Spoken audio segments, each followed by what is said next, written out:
보통 숫자에 대해 생각하면 그냥 셈을 위한 도구, 이 정도로만 생각하잖아요. 그런데 위대한 심리학자 칼 융의 계승자인 마리 루이즈 폰 프렌치는 숫자에 우리가 전혀 몰랐던 아주 깊은 의미가 숨어 있다고 봤습니다. 지금부터 그 놀라운 미스터리를 함께 파헤쳐 보겠습니다. 네, 맞아요. 우린 보통 숫자를 단순히 양을 재는 도구로만 생각하죠. 1, 2, 3. 그런데 만약에 이 숫자들 하나하나에 고유한 성격 같은 게 있다면 어떨까요? 단순한 양을 넘어서 각자의 힘과 의미를 지닌 존재라는 생각? 바로 여기서 우리의 탐구가 시작됩니다. 자, 바로 이 지점에서 우리가 관점을 한번 확 바꿔볼 필요가 있어요. 숫자를 단순히 몇 개인지 세는 도구로만 보는 현대적인 시각에서 벗어나서 고대인들처럼 숫자 하나하나가 고유한 힘과 의미를 가진 일종의 질적인 존재로 보는 거죠. 사실 이 이야기는요, 그냥 단순한 호기심에서 나온 게 아니에요. 심리학의 거장 칼 융이 세상을 떠나기 불과 2년 전 평생의 화두였던 이 숫자 연구를 가장 신뢰했던 동료 폰 프란스에게 넘겨주면서 이렇게 말했다고 합니다. 정말이지 하나의 거대한 지적 유산이 전수되는 아주 극적인 순간이었죠. 좋아요. 그럼 이 질로서의 숫자를 어떻게 이해하면 좋을까요? 가장 좋은 방법 중 하나가 바로 동양과 서양의 시각을 비교해 보는 거예요. 두 문화는 숫자를 정말 놀라울 정도로 다르게 봤거든요. 자, 이걸 한번 보세요. 고대 중국의 낙서라는 건데요.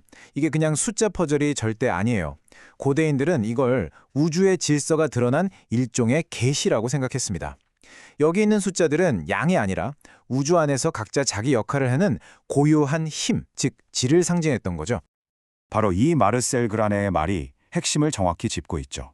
동양에서 숫자는 단순히 뭔가를 세는 도구가 아니었어요. 그보다는 우주의 리듬과 질서를 보여주는 하나의 살아있는 상징이었던 셈입니다. 그러니까 결국 이런 엄청난 차이가 생기는 거예요. 서양 수학이 현실 세계에서 숫자를 떼어내서 추상적인 법칙을 연구했다면 동양 사상은 숫자를 이 세상 안에 존재하는 질서 그 자체로 보는 것이죠.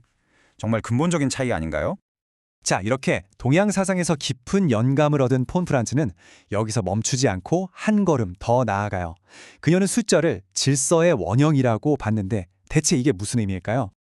융심리학에서 말하는 원형이라는 게 뭐냐면요. 쉽게 말해서 우리 모두의 무의식 속에 이미 깔려있는 일종의 기본 설계도 같은 거라고 생각하시면 돼요.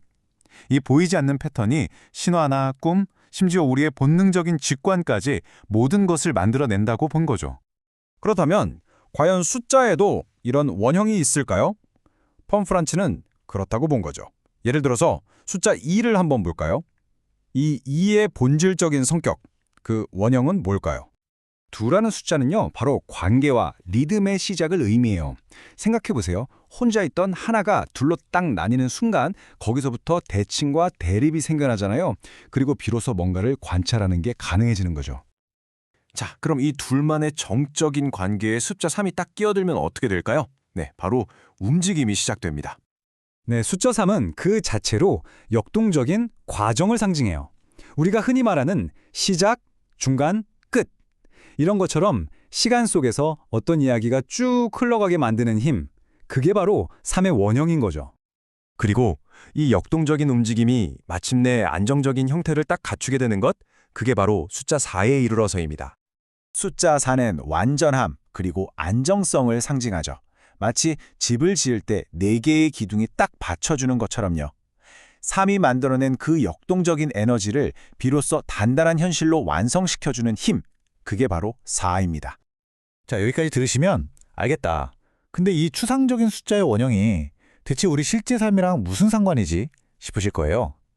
바로 여기서 아주 신비로운 경험, 동시성이라는 개념이 등장합니다. 동시성. 이건 그냥 우연이네? 하고 넘어갈 일이 아니에요. 예를 들어서 정말 까맣게 잊고 지내던 친구를 문득 떠올렸는데 바로 그 순간 그 친구한테서 전화가 오는 거예요. 이런 식으로 내 마음속 생각과 바깥 현실이 정말 의미 있게 딱 맞아떨어지는 순간, 그걸 바로 동시성이라고 하죠. 바로 이 지점에서 숫자가 제 역할을 하는 겁니다.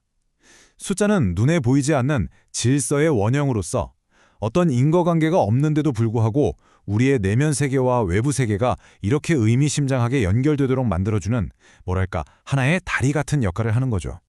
자, 이제 이 모든 이야기가 향하는 마지막 지점, 그 거대한 그림을 볼 시간입니다. 그건 바로 정신과 물질이 사실은 나뉘어 있지 않은 하나의 세계라는 놀라운 개념이죠. 무누스 문두스, 라틴어로 하나의 세계라는 뜻인데요. 이게 무슨 말이냐면 우리의 정신, 그리고 눈에 보이는 이 물질 세계가 사실은 완전히 별개가 아니라는 거예요. 더 깊은 차원으로 내려가면 이 둘은 하나의 뿌리에서 나온 두 가지 모습일 뿐이라는 정말 엄청난 생각이죠. 근데 놀랍게도 이런 생각은 아주 오래전부터 있었어요. 고대의 연금술사들도 이 하나의 세계를 어떻게든 상징적으로 표현하려고 애썼거든요. 지금 보시는 이 그림, 클레오파트라의 크리소포에아가 바로 그런 시도 중 하나였죠. 이 그림에 새겨진 문구를 보세요. 하나가 전체이며 그것을 통해 전체가 존재한다.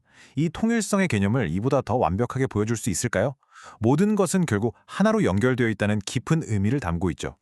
결국 이 모든 이야기는 다시 융의 첫 통찰로 돌아오게 됩니다.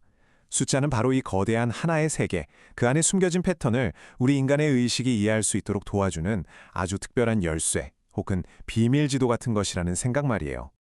자, 그래서 마지막으로 여러분께 이 질문을 던지면서 마무리하고 싶습니다.